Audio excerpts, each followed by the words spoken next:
Well, the weather for the whole of the south of England will continue as it has for the next few weeks. It's going to be hot and moist, with temperatures rising steadily as time goes on. There's a chance of steamy moments as we move into the... sod it. We never wanted to do this. We never wanted to be weathermen and women making innuendos about hot atmospheres and drizzly countries. We didn't want to be child-friendly. We didn't want to bang on about being for over 18s only. We want to talk about our sexy adventures. We want to be lifestylers, leaping from bush to bush as we sail down the rivers of British sex clubs and mountains of crazy experiences. The cheeky purple mamba, the liquid silk pumped liberally into our hand, the rodeo classic brief harness complete with Tantus curve, the Enjoy Pure One stainless steel dildo, the hot octopus digit, the ever so short messages on Fab Swingers, the sexy friends on Twitter, and the mighty vanilla alternative. With my best girlie by my side, we'd swing, swing, swing. Get in the gym or to your car. With our advice you could go far. We fuck things up and we make mistakes. And talk about our sexy dates. It's getting hard for this to rhyme. Just as well, cause it's bed hopping time. Hello and welcome to the Bed Hoppers podcast. My name's Mr. H. I'm Mrs. H. Thank you for joining us today. This is part one of an incredibly special podcast.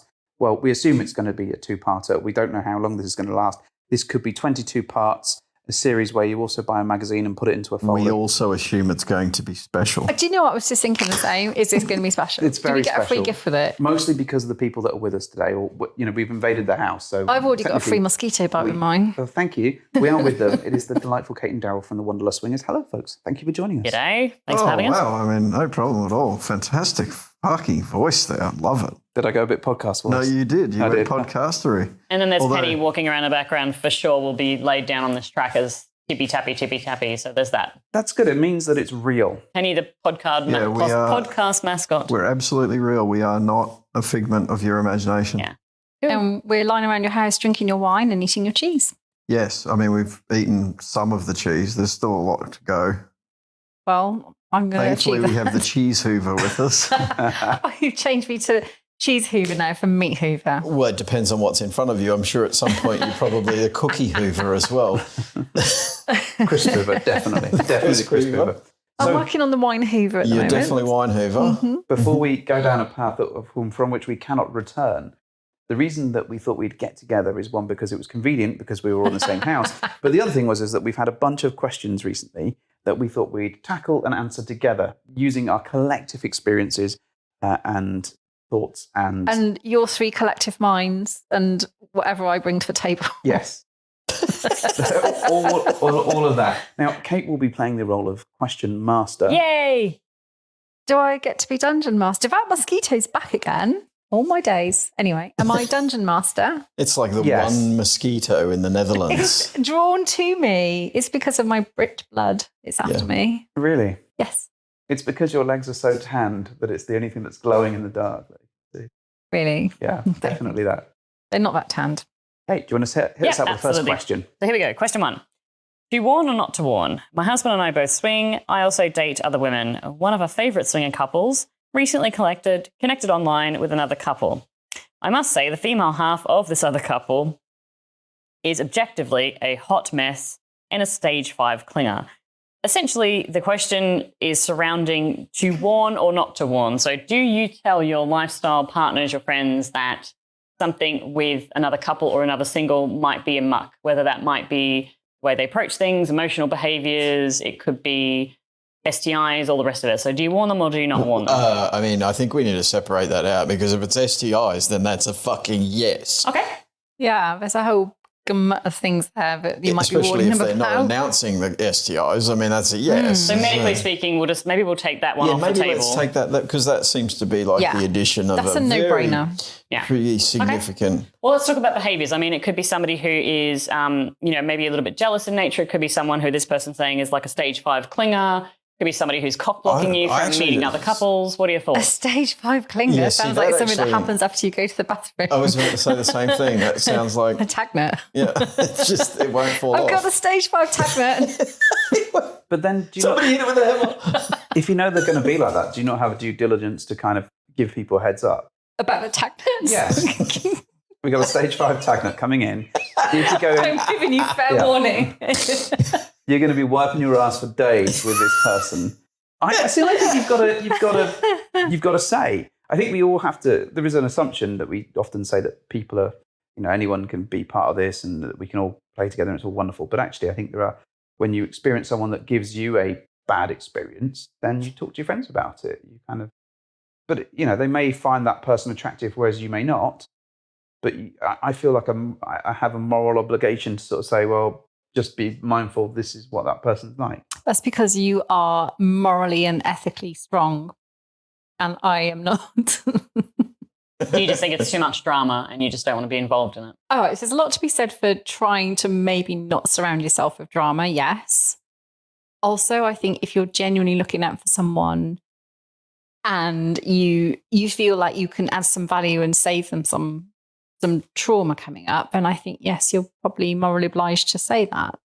Like, for example, say you play with a person and that person sneaks in some level of bareback, right? Right, that's not okay. Reprehensible, right? Yes. But do you have a due diligence to tell other couples that might be meeting that person that that's what that chap might do? Well, have you done that in the past and told someone about someone that you know who's done that? Well, not that specific reference. That was just an example. But I think we have spoken to other couples and said, okay, just to give you the heads up. This is our experience. I think there is a caveat that it's like nice people, but this was our experience, just so you're aware. It may not be your experience, but this is what happened to us. Yeah. Right. For me, it has to be things that are outside of the realm of, in inverted commas, normal. So, because there's a whole lot of things that we choose to like or dislike. Yeah. Right? So the idea that somebody is not our cup of tea or my cup of tea because of the way they look or the way they smell or the way their hair falls from the one side of their head or the way they groom their pubic area or whatever it is, if it's just something that I don't like, I think, no, it's not something that you should pass on. Mm-hmm. Right? If it's not, unless, of course, the person who's now becoming interested is in the exact same boat as you. Yeah. But I think no. I think if it's something that can potentially cause harm, any form of harm, emotional, physical, mental anguish or harm, then yes. Especially, again, if you're talking about the stage 5 Klingon, which is on the starboard bow. If you've got that and the person that is interested in them is somebody who doesn't have the ability to say no, in your experience, then yeah, I think you have the moral obligation to do it.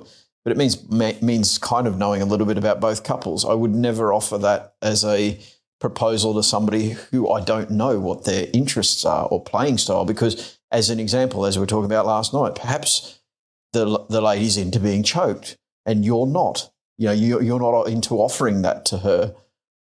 And it freaks you the fuck out. And then you talk to somebody else and you warn them away because of this thing that you don't like, but in fact they're really into it. Mm. I think you have to weigh up whether it's morally, ethically balanced that they don't. Yeah. So yeah, that's my 2 cents. They need to make an informed choice, don't they? And they course. can only do that with facts and not necessarily your emotional output from the situation. So I would actually take a step back before this and I would ask what my relationship was with the couple that I'm telling. Mm-hmm. Because, for example, if I have a very close relationship, like if it was somebody else and I knew that you were about to go on a date with this person, I might say something to the bedhoppers because my friends, I know a lot about you, I'm invested in your health and well-being, right? And again, I think the levels of what this situation is, like if it's just a stage 5 clinger or if it's somebody who, might try to do something a little bit more malicious, I think those are probably categories you need to take into account. But if it's just a matter of like salacious, like just gossip, I wouldn't go out of my way to send a message to 50 individuals on a dating site and say, hey, this new couple in town did X, Y, Z. I think that the intention with that is probably to harm that couple, again, depending on what it is that they've done. But if I had a relationship with people and I knew that they were going to connect or see them at a club or something like that, I might just in passing say, hey, here's the situation.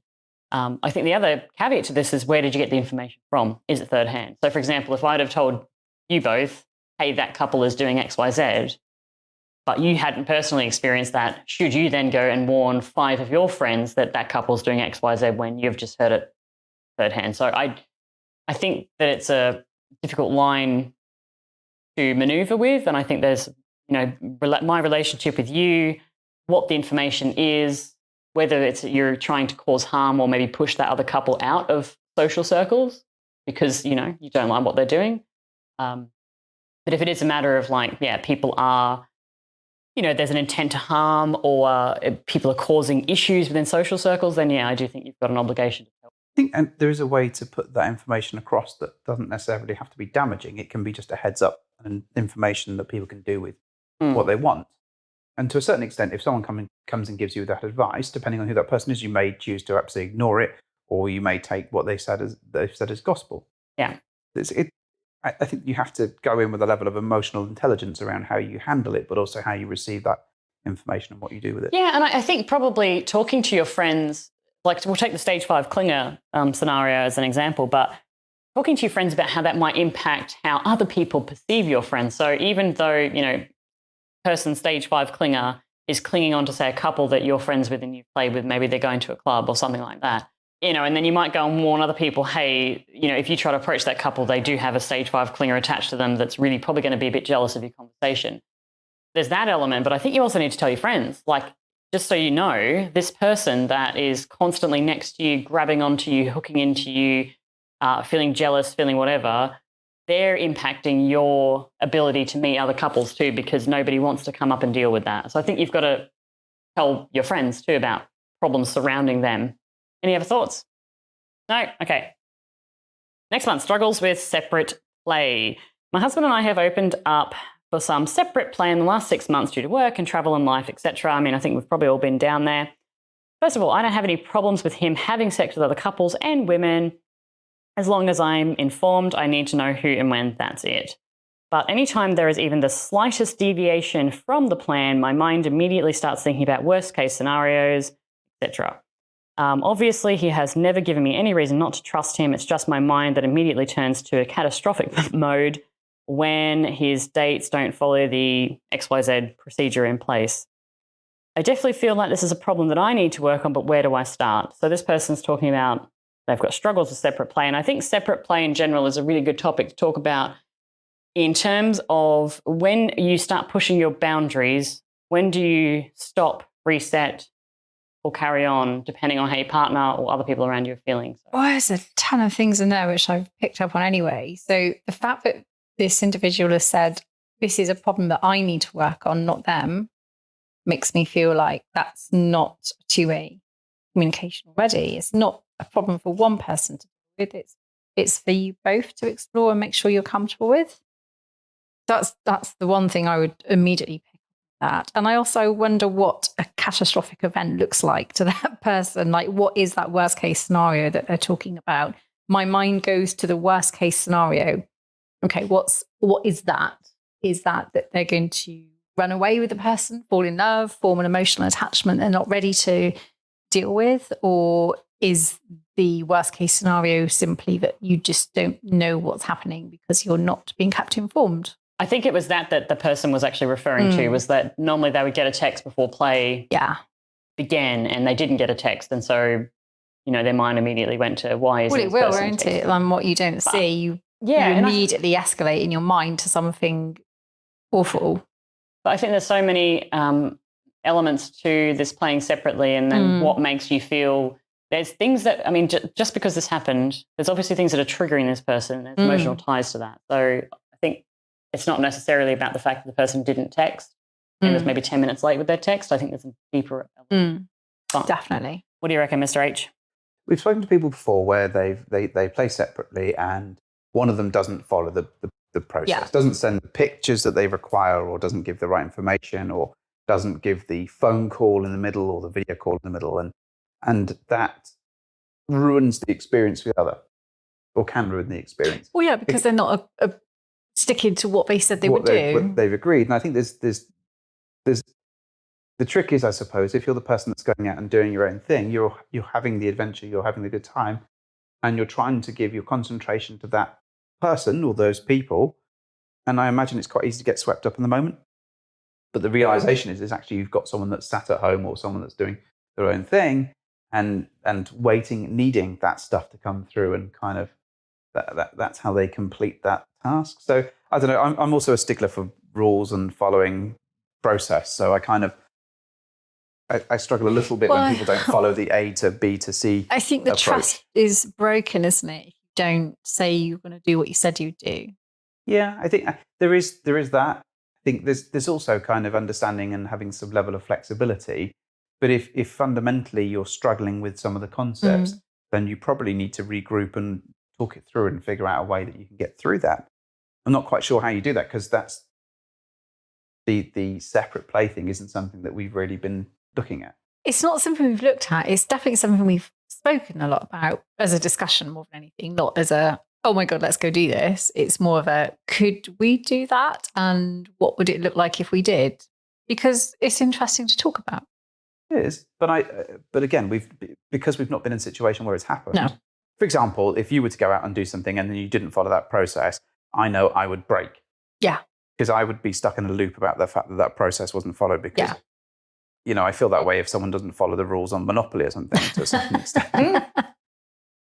You're not following the rules. But it is, even just in our play where we have together with other couples or other people, there is a sort of framework of how things will run or how it can run.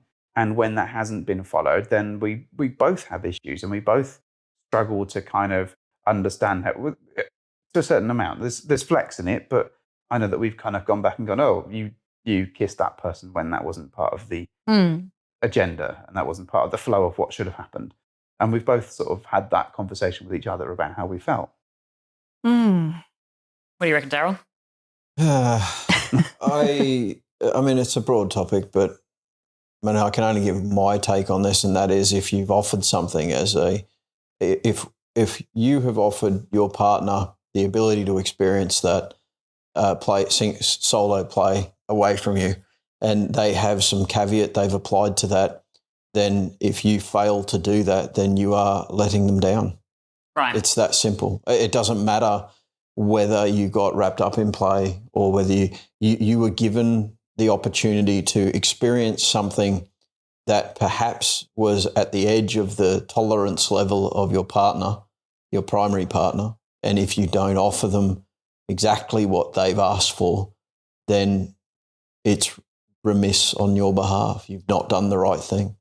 I think it's really cut and dry. It certainly is for me. If when you play solo, if I've asked you to give me something and you don't, it boils my piss immediately. It's not something that is okay to me. I mean, again, solo play is not something that we would consider a normal or regular part of our play cycle. So if I ask you, if you go away and do something, you know, that's generally a conversation to start with. And if you don't meet the expectations that I've asked for, then it's not okay.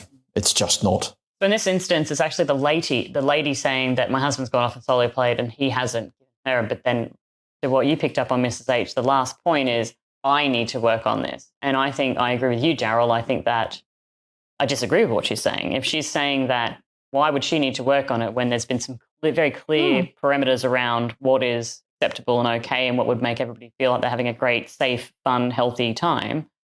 And I think if that person's not doing that, it's a moot point. Now, what I do think is that, are those requirements realistic?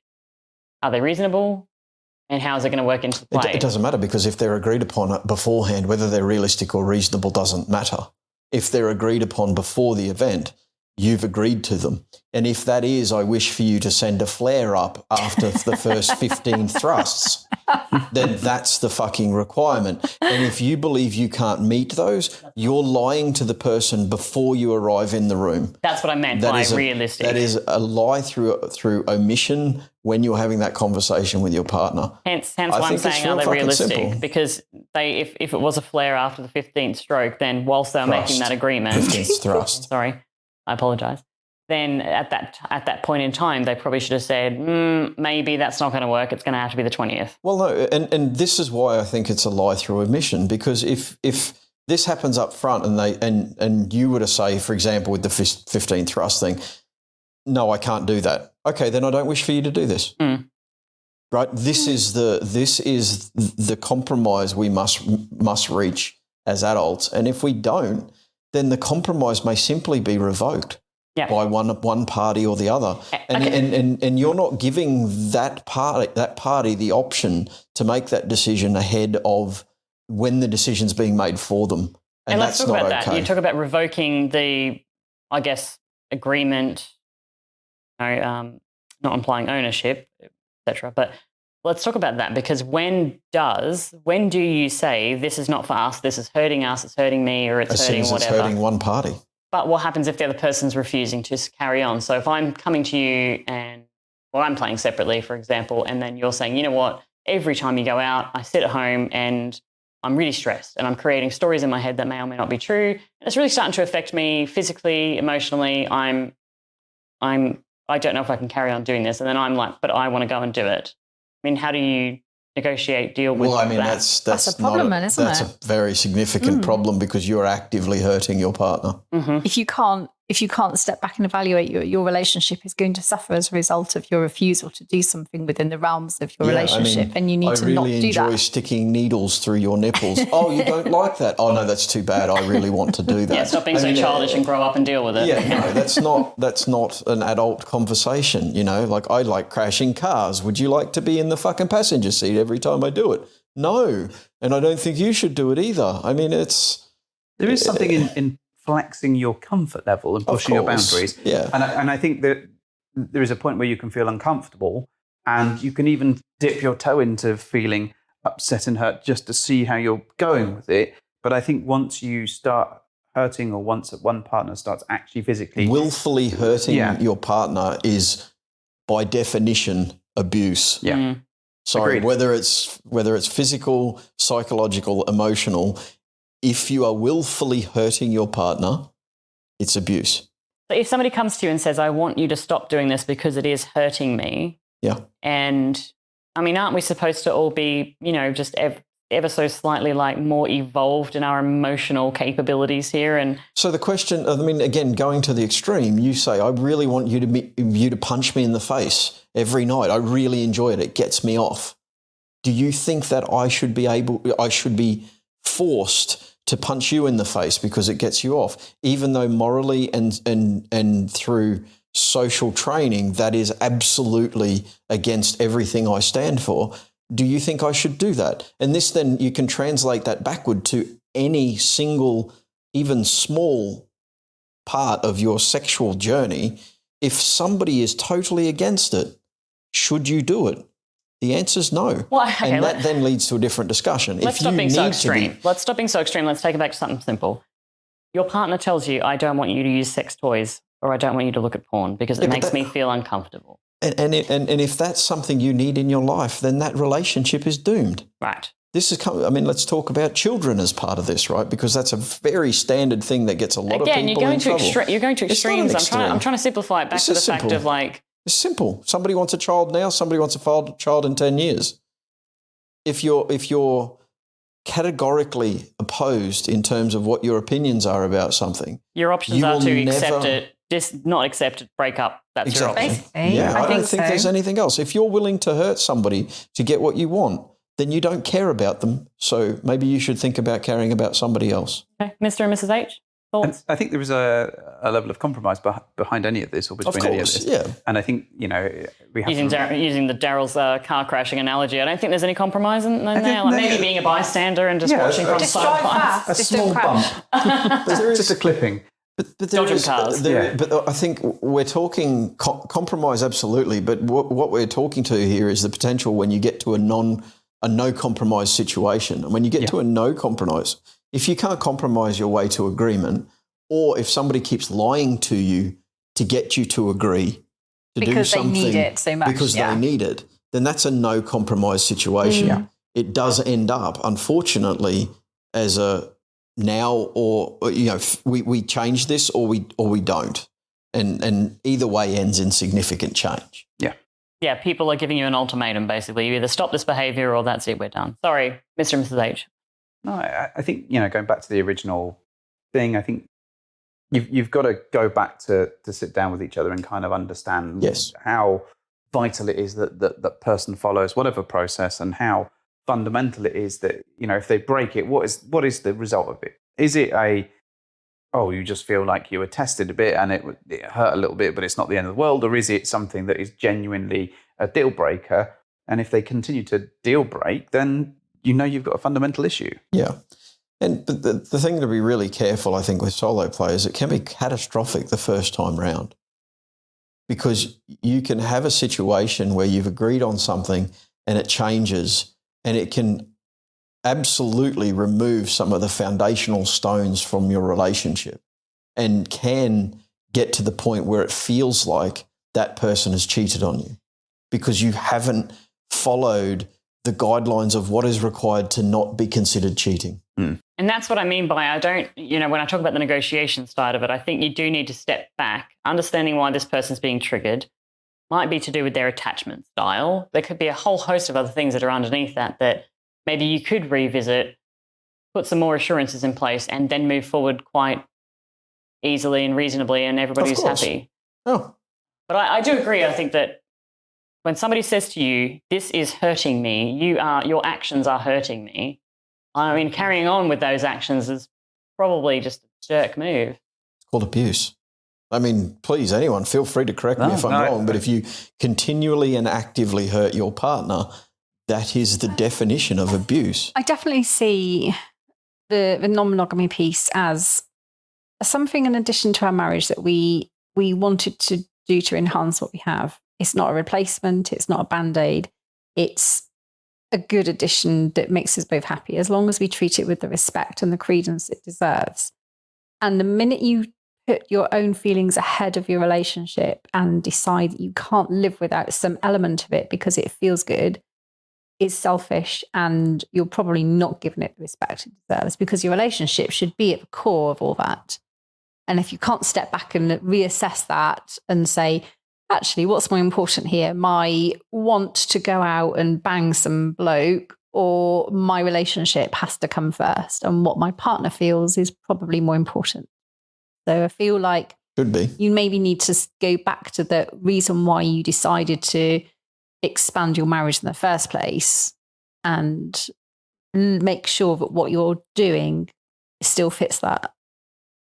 So if it's hurting, yes, it's probably not a great thing. So yeah, and being very clear about the abuse thing. This is consistent and repeated and obvious, not a one-off right? This thing. is not a one-off. We've all made fucking stupid mistakes where we go, "Oh shit, I Except didn't for do Mr. that H, he's right." perfect. Right? Of course. Thanks. Yeah, of Yes. course. I'm glad you recognise that at long last. But it's but if it's a systematic, continued, and Manipulative. non-adjusted, then there's no other way I can define it. But if it's a one-off, or even a couple off, like if you're still finding your feet, way. yeah. I mean, how many times have we gotten even just a couple play scenario wrong? Fuck tons. I mean, literally fuck tons. So We've fucked a ton of people. we have fucked a ton of I people. have not fucked a ton of people. A metric ton by measurement, if we weighed them, absolutely we have fucked more than 1 ton of people. Yeah. No shit. I mean, I'm doing the math here. We have fucked more than 1 ton of Mr. people. Age, any other things to add to the plank step debate before He's we a move on? 2-ton. He's at least a Thanks, man. 2-tonner. I think one of the I'm going to things. start I measuring didn't realise sexual. we were measuring his appendage as I'm well. actually going to start Yeah. measuring sexual partners in tonnage from now on. I think that's the way to go. When somebody says, "What's your number?" I'm going to say 3 tons. And we know how that goes. It is, yeah. So one of the things I wanted to reference back, and it's something that Darrell, I've heard you talk about a number of times. It's about trying food, trying it twice. Mm-hmm. And I think it's important that, especially if you're going on your initial adventures and you go into this, chances are you're going to get it wrong. Yeah. And it's going to go wrong the first time and probably the second time. Or you might get it better the second time, but, who knows? Yep. So it's important to kind of give things a little bit of time to get into a pattern, into a groove and get it right. But if that continues to, if you keep eating bad pizza, Then stop eating pizza. Yeah. Then move away from Domino's. Yeah, exactly that. Try Papa John's and they'll also be disappointed. But I think there is something in that it's important to remember that it's not always going to go right. Yeah, eat good pizza. That's the moral of this episode. But, and I think you go into any scenario with this thing and you've not practiced this. Chances are you've never encountered this stuff before in your life. So to expect that it goes right and someone follows the processes. Yeah, no, I agree. You have to have a level of forgiveness at a certain point, but you also have to recognize that if they keep falling into the same patterns and keep making the same mistakes, you probably need to step back and reassess where you are with things. Or if they don't care. I mean, like you said, if this is their first time and you say this happened and they're like, I know, I'm so sorry, X, Y, Z. Yeah. If they're actually coming to you and saying, yeah, you're right, that was shitty, I was shitty, I didn't do this, we did agree, etc. Or, I mean, that's one-sided. But if they came back and they're like, no, shut your mouth, like, it's fine, I had a great time. I mean, Punch. Obviously there's two very different I'm things. back to punching Cate in the face. For those of you out there who are wondering, yes, she loves it. I don't. Shall we move on? No. I think we've got another 45 minutes on this conversation. Okay. This next one's from Marvel US Vixen, who is actually a delightful person who's coming to the London event soon. When you have been on a meet and I'm things so have glad gone... they're a delightful person, because if they were shit, Blacklist. like you would have had to said during this podcast, this is a shit person. We've got these really shit people coming to our So event. many shit Delightful. people. Well, I'm coming, so there's at least one shit person. You've raised the bar by like 6 or 7%. The bar was pretty low to begin with. I Thank you. raise the bar regularly. Carolyn, help me out. You say raise or drink? Oh, yeah, that's right. How Sorry. many tons are you bringing to this conversation? How many tongues? You said tons. I'm measuring tons. sexual partners in tons from Measuring now on. everything in tons now. I thought you were just speaking in Mrs. tongues. H. Yes. Mrs. H. When you have been on a meet and things have gone really wrong, how have you handled a situation? Not flipped a table, ? Or have you actually flipped a table?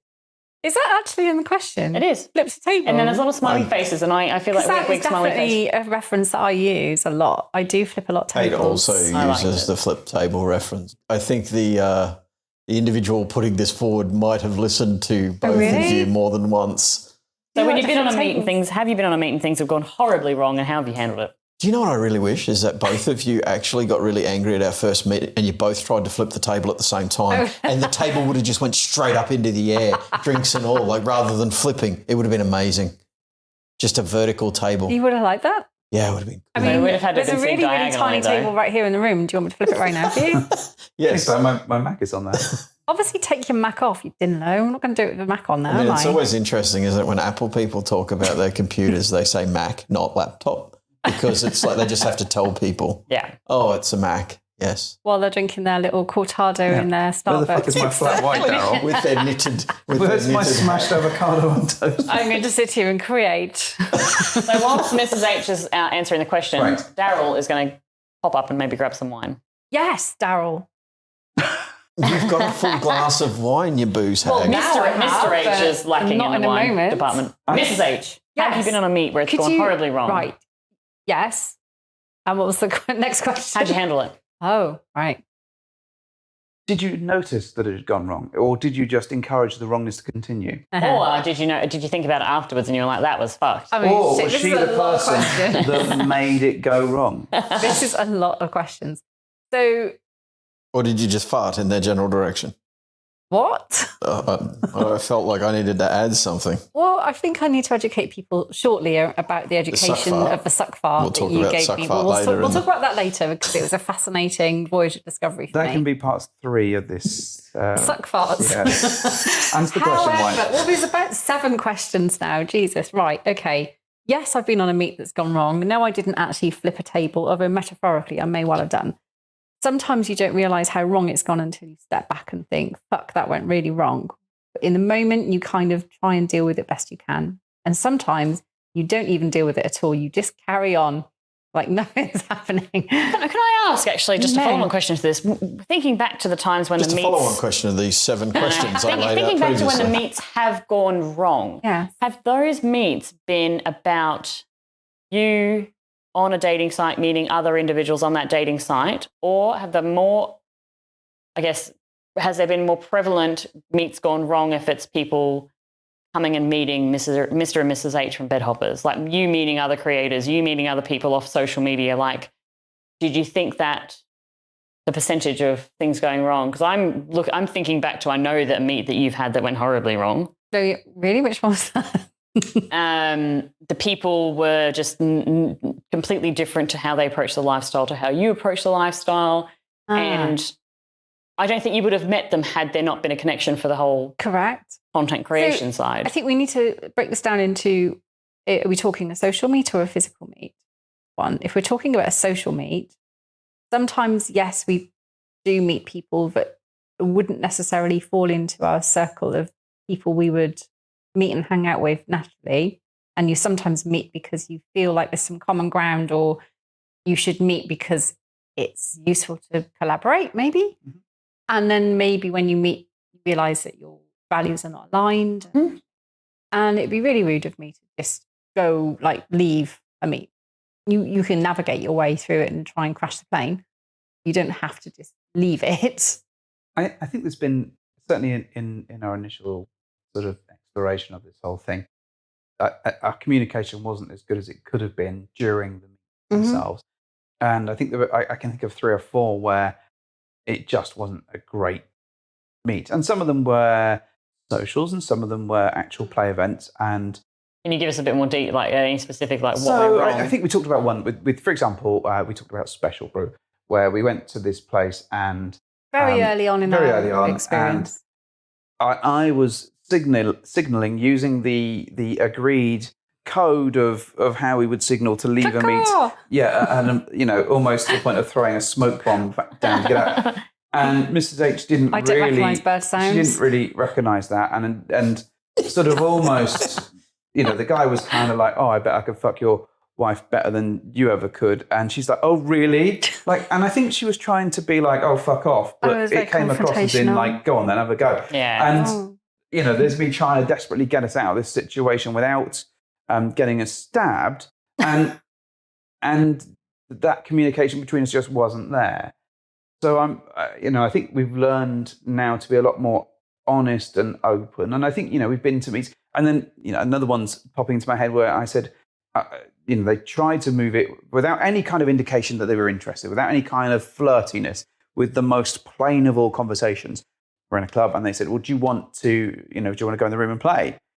And I said, "No, thank you, I'm not feeling it." And Mrs. H misheard me and thought I said that I'm not feeling well. And then went into overdrive and was like getting me cold flannels to put on my head. I mean, to be fair, it worked out quite well, because it had the desired effect. Immediately got out of that. So I think getting that communication between us. I mean, we're normally on the same page probably in terms of how we're receiving unwanted attention, but not always joined up on how we then progress into how do we get out of here. Mm-hmm. And so I think in hindsight, yes, we should have had some better communication mechanisms in place to help each other out of those situations. And even now, it's not always clear, because you have to kind of come back together to know from each other. I've seen you play computer games together. Oh, no. So it will never be clear. Darrell, hold on. Darrell, have you been to a meet where things have gone wrong, and how did you handle the situation? I think everybody's heard my stories, yes. I mean, we have. We've done that many times. And how do we handle the situation? generally we got the fuck out of there. There's been a few times where we've kind of sat and endured. Episode 1 through 123. I mean, what are we up to now? 152. Yeah, there we go. Wait a minute, we're in there somewhere. It's all of them. I think there have been some, though, where we have legitimately sat there and endured it and afterwards gone, why did we do that? We should have left after the first 10 minutes we had an inkling. 100%. And there has been times, though, when we have just gone, thanks very much, we're gonna move on. And I think that's one of the reasons why very, very early on in our journey, we stopped having dinner with people. Oh, really? Yeah, we just have drinks. Fuck no to dinner. Because you were there for a prolonged period of time. Because then you've got to order, you know, like there's an idea. And if they're just... first meet for us, absolutely no dinner. And if they're just total cunts, you don't want to do that. No.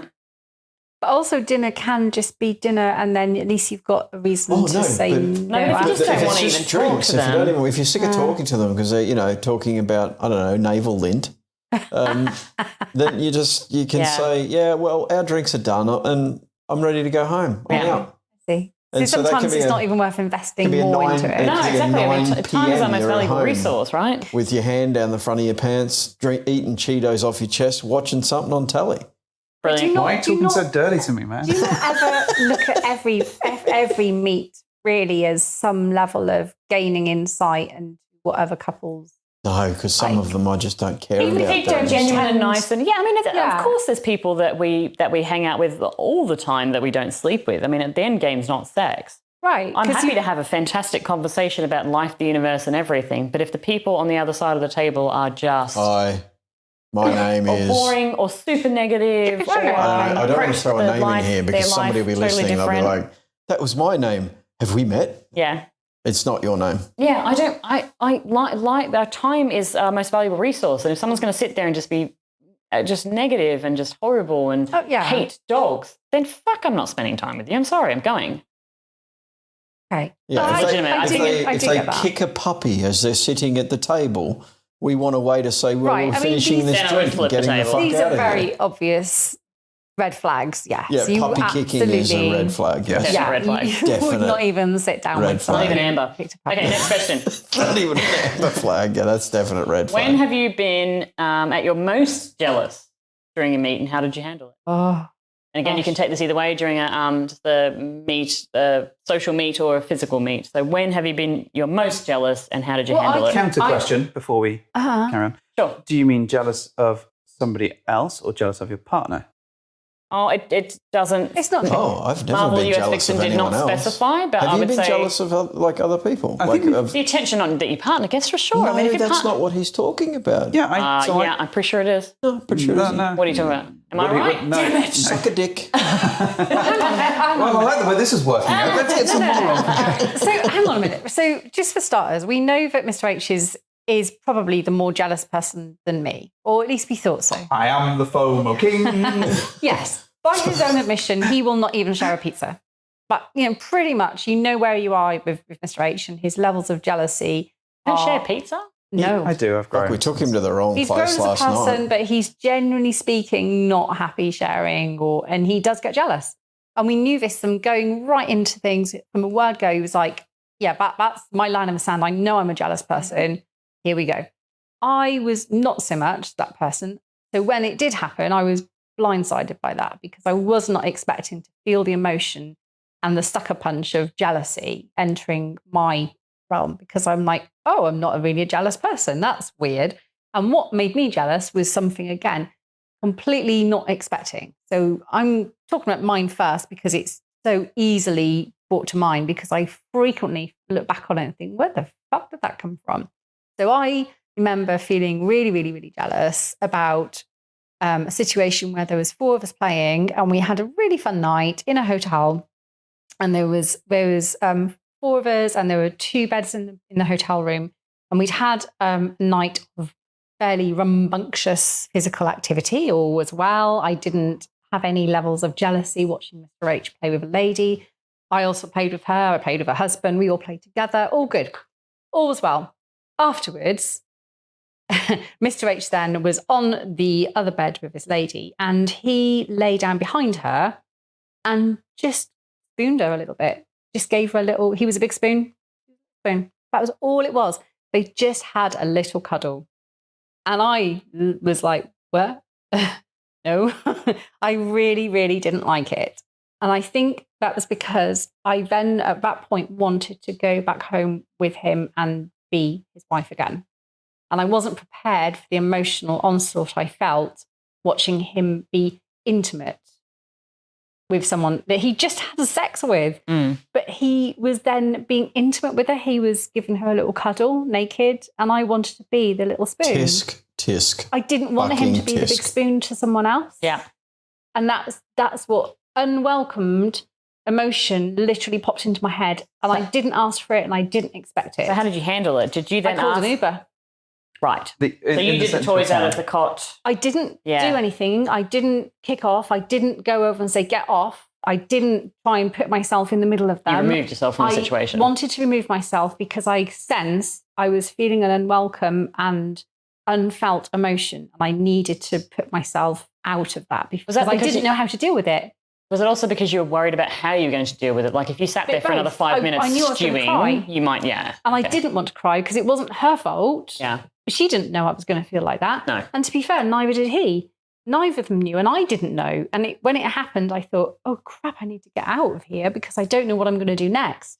And I didn't want to make a scene, and I didn't want to be a dickhead. So I called an Uber thinking, I'll deal with this when I'm out of a situation.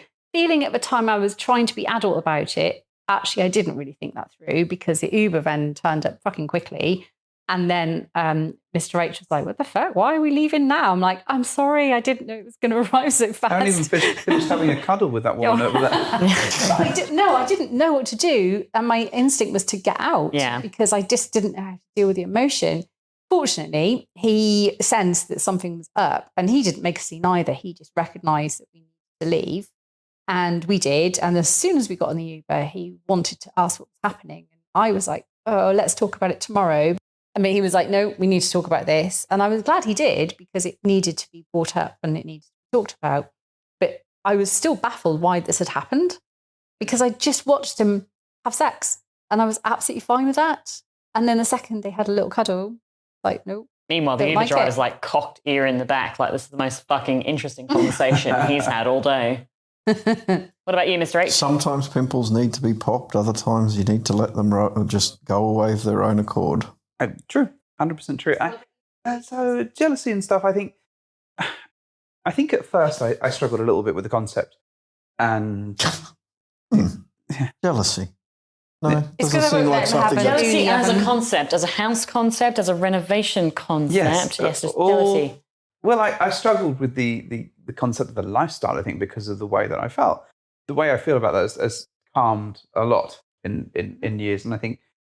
You know, as much as I've talked about confidence and stuff, my confidence has grown. And I think that's part of the root of the problem with it, along with the level of FOMO and being left out and all that sort of stuff. There's less moments where I feel jealous. And I think, interestingly, Mrs. H pointing out about, the cuddle, then merely sort of months later, there was moments where you were just cuddling a single guy. And I was sat on a different sofa. And actually, I was fine with that, but it depends on who it is, and you never know how that's going to hit you. I'm very interested actually in the jealousy between other couples, and it's not something I've necessarily experienced. I think sometimes there is a bit of FOMO when you're like, oh, they're going out with them, they're doing something really exciting. That sounds amazing. Wish I was doing that. But we've seen, especially in the last sort of couple of years, a lot more sort of jealousy between couples and people being marked out as almost tough, like, oh, you're seeing them. I don't want you to see them. Well, they're our couple. Yeah, and you see that more often, I think, now. Not necessarily from us feeling that way about other people, but I've certainly seen an increase of people sort of being, not territorial, and genuinely being jealous and having a level of possession over certain couples. I think that's probably got a lot to do with the fact that we were all stuck in some form of lockdown for a period and we're all we have already discussed the fact that we're all out of practice. Yeah. And I think when you say practice, that doesn't just mean the ability to pick up, but also the ability to deal with the heightened emotions that potentially come along with something that you do in this lifestyle. Probably a bit And of a feast versus famine situation. if You're worried you've- about when your next meal's going to be, right? There is something to that to a certain extent. And if you found a group of people that you really like, or a couple that you really like, then when you're in famine mode, you may be concerned that couple might not like you as much as they like the next couple in the door. Yeah. Never gonna leave me. I will find you. So I there's that, but I found certainly over the last few years that sort of jealousy has ebbed a bit from myself, and I no longer quite feel quite as emotionally spiked. In fact, most of the big jealous moments from us as a pair have been from you, Sage, rather than me towards something else. I've chilled out a little It bit. may actually come back to more the ability to have dealt with them over a longer period of time as well, right? If you've been a jealous individual, then potentially it doesn't come as such a shock when you feel jealousy, and hence you don't have the same over-the-top reaction as somebody who feels it first time round. Yeah. Yeah, like a roller coaster. Yeah. Do it all the time. It gets pretty fucking boring. Secret is I'm always angry. My secret is I'm always hungry. Angry. Yeah, Hence the famine. true. Do you think that now talking about these sorts of circumstances have made the term jealousy and the thought and the emotions behind it less of a taboo subject, less of a nasty subject? Well, I've said in the past, and I think I've always alluded to the fact that jealousy is not an unwelcome emotion. It's a level of, it helps me understand that I still care deeply about something. The fact that jealousy is reared its head is like, okay, I see you. You're fair. That just means that I care so much. When I don't feel jealous about something, then actually maybe it's a sign that I don't care as much. So I don't see it as an emotion I want to quash completely. I just need to learn how to acknowledge it and understand that it's not always there to polax me completely. It doesn't worry me. I just have to make sure that I deal with it. Right. Darrell, any other thoughts on jealousy? It's a dick. And not the good kind. No, Nice. exactly. I think it's an bag of dicks. inevitable emotion at some point. I think it can't be. It can never be dodged, for starters. No matter how well you plan things, you will inevitably trip over something that you're jealous of that you didn't realise was going to be the case. It can be something that can long-term, even small jealous bouts can long-term damage a relationship as well, because if you don't acknowledge that it happened and discuss it and get a change in process from your partner to actually make sure that doesn't just continue to happen, it can be something that will slowly eat away at your confidence in your relationship, and at one's confidence, the individual's confidence in their relationship, even though the opposing partner may have no fucking idea that they're white-anting your relationship because you're not telling them about it. I think it's very healthy to acknowledge it, to discuss it, and to try and find a way to deal with it as a couple or poly or whatever the group name is that you're using. That would be my take on it. And I don't think it'll ever go away. And again, to back you, I don't think it should. If it does, then you probably don't give a fuck. What about you, Kate? What's been your most jealous moment? It's hard to say over the years, right? Because if I think back to when we first joined the lifestyle, like there were ones where I just thought this is the end of the world kind of situation. And I was always very ashamed of jealousy. And I mean, I've been very fucking outspoken on our podcast that jealousy is not, this like green-eyed monster and, we should talk about it, because I think it's unhealthy for you as an individual. I don't think it's fair on your partner as well. And so when I think... what's your most recent then, just to get you away from podcast 3 all the way through to podcast 150, whatever, something. Or 20, I don't know. I don't even remember what star date I'm up to anymore. I mean, my most recent one was we met with a fantastic couple. I think they're amazing. Haven't seen them in quite a few years. Played with them in a hotel. The play was absolutely fun, fantastic. But she is a gorgeous individual. She's very intelligent. She's fun. She's clever. She dresses well. And I think during the play session, there was just a twinge of like, wow, this person, that's right, this person exists out there and they're super interested in Darrell. And I think it comes from where you are sitting in that moment. And I love this individual. I think they're fucking fantastic. In fact, I would love to hang out with them more. But if you're not feeling your greatest when that's unfolding and you see this amazing individual being super interested in your partner, I think it's very easy to then go, wait a second, why? And you fall into that pattern of like, why are they with me when I'm not as good? You also did just describe yourself, of course. But is that not more envy? That when you kind of feel, if I had all those attributes that person's showing me now, I would also be as great. Well, I think it's I think it's more jealousy because you want them. You're jealous of that person and what they have, right? Yeah.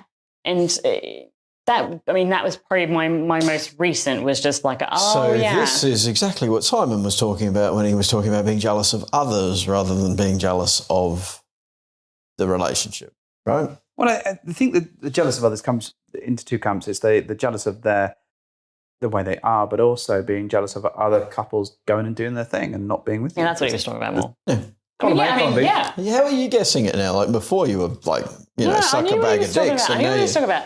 Because, I mean, if you think about it in a very light-hearted way, recently, Jay and Angie went down to visit Dave and Andy, and the next week they went up to visit Casual Swinger and everything else. And I literally sent him a text message. I'm like, go fuck yourselves, all of you. I mean, I was joking. Yeah. But there is an element of like, I wish we lived closer, and that would be and you guys can jump on a 1 hour cheap ass flight and go and see each other, and we can't. It's a 17-hour flight, and you can arrange your little meet and greets, and we can't go. So except these ones. Yeah, except and these ones. And the one last weekend. And the one last weekend, and everything else. Yeah, absolutely. But there is Sorry, just applying some clarity. But not everyone, and all the people that you want to spend your time with, it's just not physically possible due to geographical limitations. Yeah, and also erectile limitations. Fuck me. I mean, Jesus, there's a lot of people I want to spend a lot of time with, but I also would like to keep some skin on the lower half of my body. But to answer how I've handled it, I think that's critical. It's a fight or flight scenario where, I try to remove myself from the situation. Others, and I suppose more recently in the past couple of years, it's more of an emotional response of like, okay, this is actually not real. You're being silly. You're over-exaggerating. You need to tone it back a little bit and just self-soothe. I think you may also be missing one, the shut down, or where you just shut down and you sit in the corner and pout. Okay. This seems like another podcast. Okay. Part 28. We'll be. Let's move on to the next one. And let's see. Have any of you stopped a meet? I guess this kind of ties into what we were saying in the last two questions. Have any of you stopped a meet because you're emotionally not in the right place? And how have you handled your emotions afterwards? Mr. H definitely has. I had a dog lick my foot once. In the middle of sex, that made me stop. They need to wait until afterwards. Exactly. That's right. You need to teach that dog, man. Have you stopped a meet because you were not emotionally in the right place? Yes, I have. 100%. And he has. Not that long ago. Definitely. Okay, let's talk about it. So I was drinking quite a lot. So I think, I know, and often a problem. But Tuesday. I think, so we met with this couple who we do really like and we've got a lot of time for. But the situation wasn't quite as I'd anticipated. And I think the situation changed midway through, and I decided that I wasn't happy and I didn't like where it was going.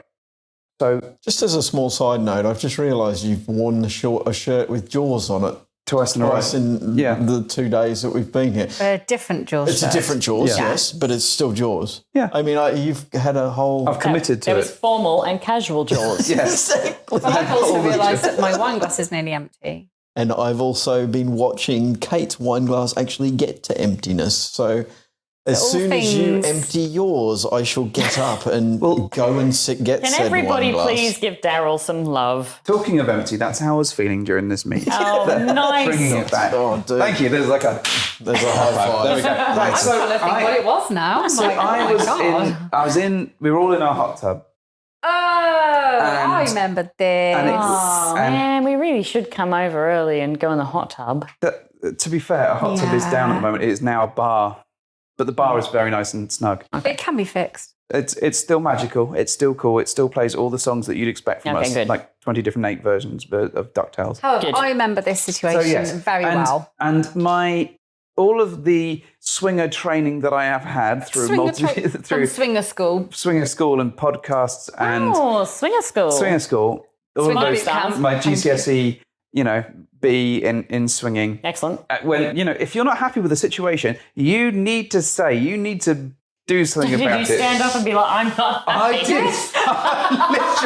All you needed was a monocle. I had a glass in my hand and I'm swirling it around and naked in the hot level tub. with the woman. I said, it is such a shame that I must ask you to leave our hot tub now and we will never ever see you again. What? He I genuinely uttered those words. did that. Not my finest moment, granted. He went. I actually think it's one of your finest moments. Dude, I'm so invested in this. Stood there, cock level, with everyone else because he It was would have standing. only been better if you had a Jaws shirt on.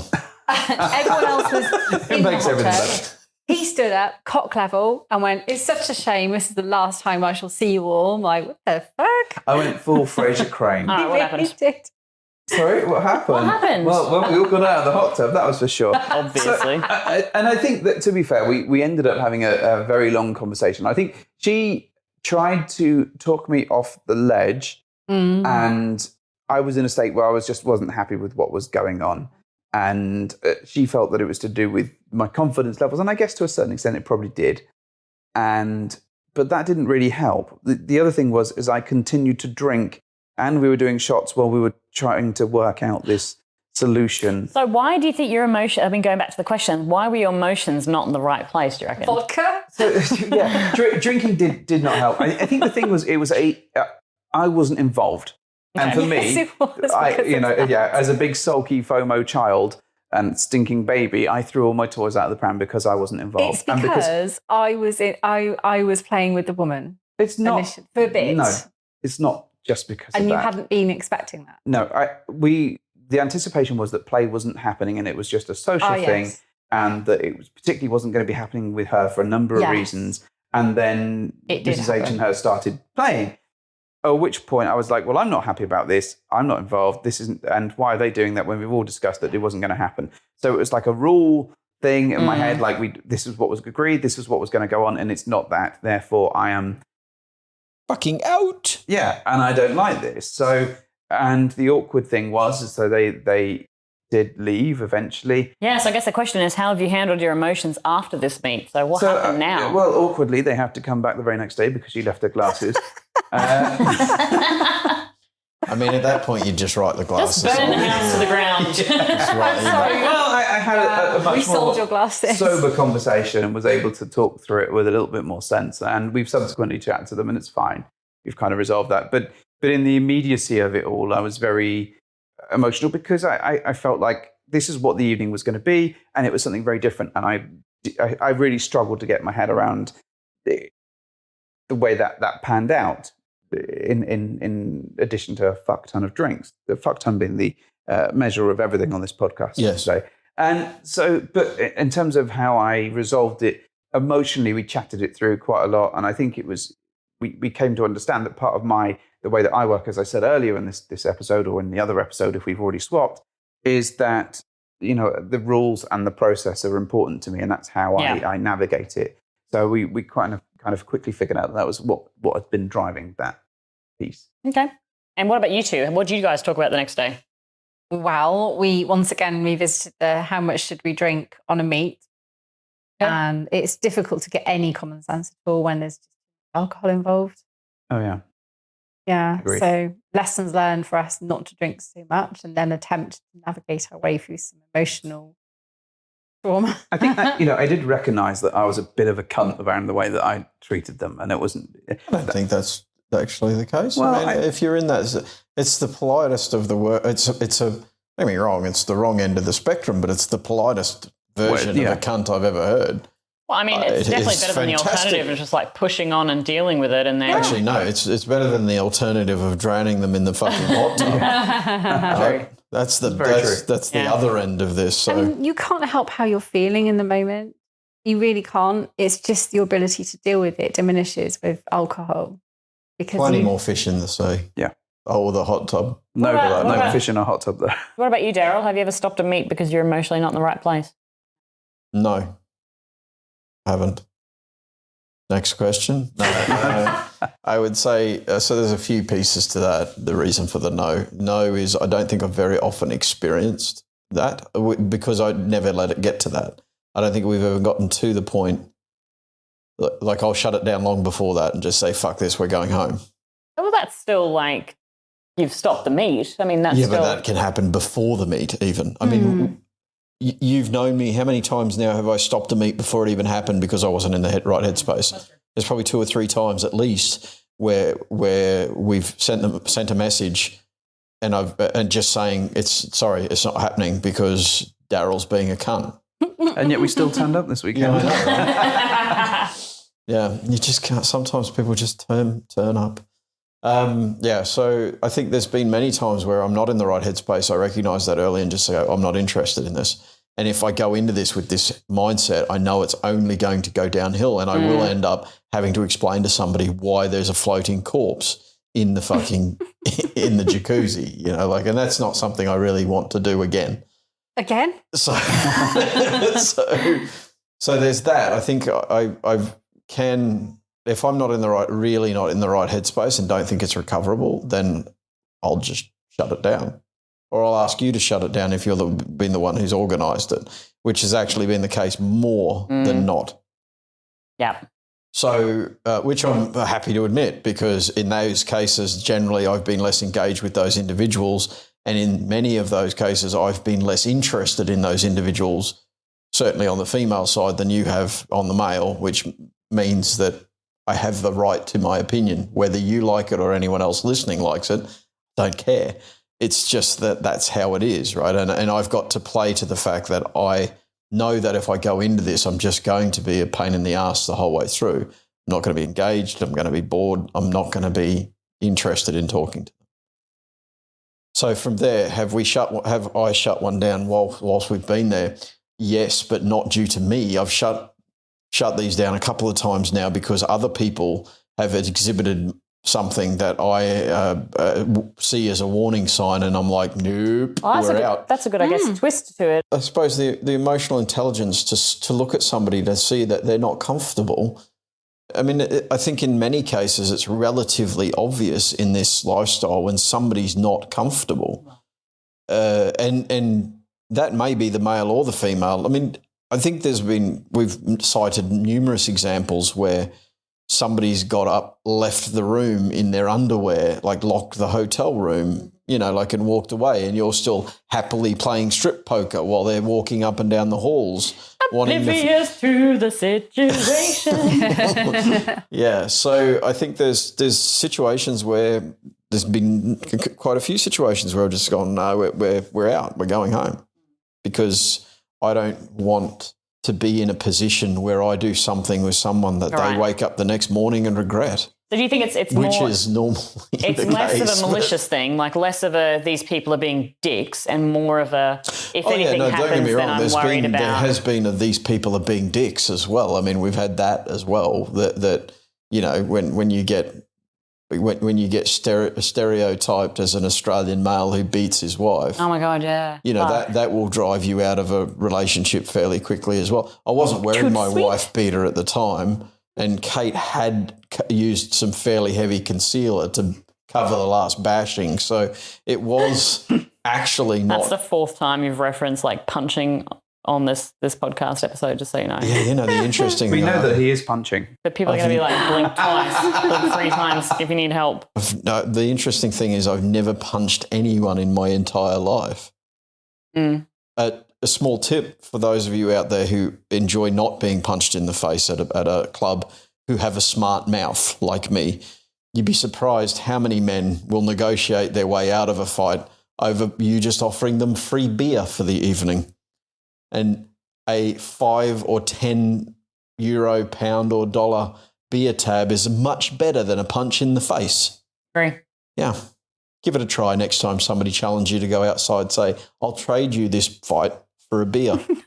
And my statistics so far, although small subset, I'm going to say N equals 20-ish, 90% of the time people say, yes, I'll take the beer. The other 10%, I've offered 2 beers. Huzzah, 2 beers to not get punched in the face. I'm in. How many beers have you had to buy? Not many. If any. Mr. and Mrs. H, Actually, so we that's a call lie, this quite a few. first... I'm basically in debt for beer. Should we call this episode and we'll do a part 2? Yes. Absolutely. So where can people find part 2? Oh, shit, I thought you were actually going to Mrs. H then. You can find part 2 on the Wanderlust Swingers podcast. Just Google us and you will find our podcast. Perfect. Mr. H, do you think? Well, thank you for hopping into our bed.